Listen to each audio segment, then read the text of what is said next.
defense.fr. Au quotidien, prenez les transports en commun.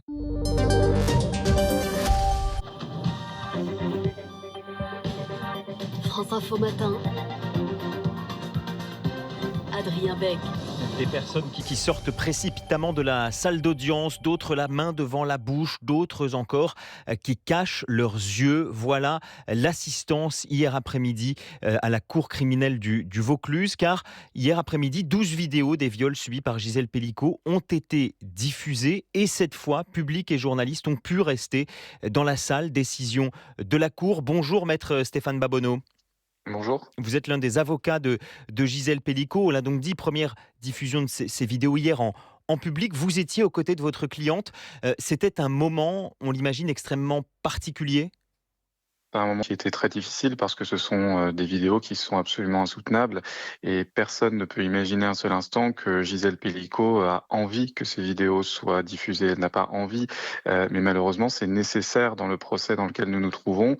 Et d'ailleurs les vidéos ne sont diffusées que sur la base de la stricte nécessité lorsqu'il y a un débat qui est induit par la position de certains accusés qui maintiennent pour certains qu'ils ont agi sous contrainte, d'autres qui disent qu'ils pensaient que Gisèle Pelicot faisait semblant de dormir, et d'autres enfin qui expliquent qu'ils ne se sont rendus compte de rien d'anormal.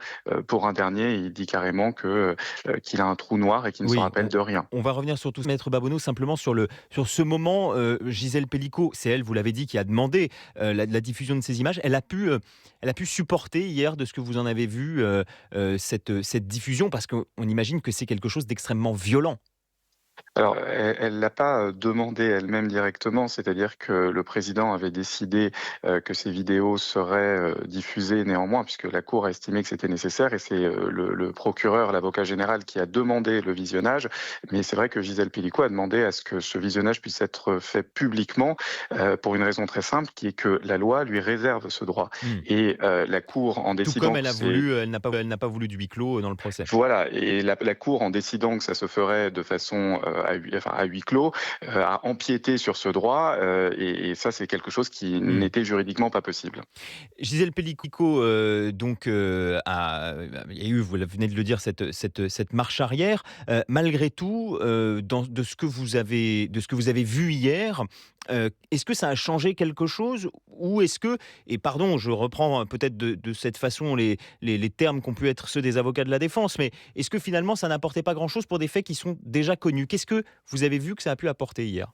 Ça a changé tout, puisque la veille, il y avait effectivement des accusés qui me soutenaient de façon très convaincue, à défaut d'être convaincante, parce que je ne pense pas que ce soit très convaincant de dire qu'on peut agir et violer une femme endormie sous la contrainte d'un autre homme. Et ces positions qu'ils soutiennent, elles s'effondrent complètement lorsque l'on voit ces vidéos.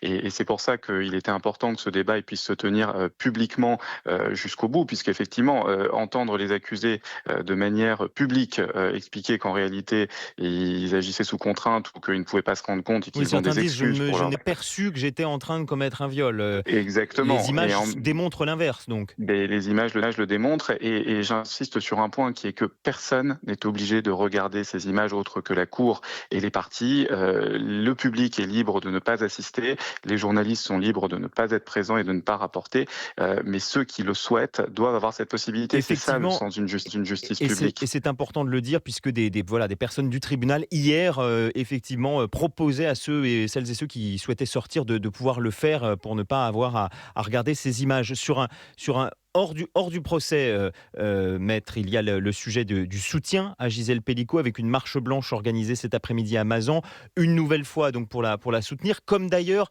cette haie d'honneur. Je vous propose d'écouter quelques extraits. On les entendra peut-être une autre fois, mais voilà, ces extraits d'applaudissements, de haie d'honneur lorsque Gisèle Pelicot arrive au tribunal, souvent à vos côtés d'ailleurs. Vous qui la voyez tous les jours, comment elle vit ces manifestations de soutien, Gisèle Pelicot ? Elle sent que ça lui donne véritablement une responsabilité, et cette responsabilité, c'est de porter effectivement la voix des victimes d'agressions sexuelles et de viols et aussi, d'une société qui n'en veut plus, et qui voudrait que ce genre d'affaires ne se reproduise plus jamais. Gisèle Pelicot n'a jamais demandé, n'a jamais cherché à attirer l'attention sur elle. Avant le 2 Mmh. septembre, personne n'avait vu son visage, personne n'avait entendu sa voix. Ce qu'elle a voulu en ouvrant ce procès qui est celui de ses accusés, mais qui est aussi son procès, c'est de permettre à la société de réfléchir sur ce qu'elle a vécu, sur les causes, et à chacun de se faire une opinion, également de susciter des débats comme c'est le cas aujourd'hui. Et elle entend bien que certaines personnes puissent en avoir assez d'entendre parler de cette histoire toute la journée, mais en réalité, ce procès, il va marquer l'histoire et on en reparlera. Il y a eu le procès effectivement de 78 d'Aix-en-Provence qui a vraiment marqué une onde de Mmh. choc dans la société française.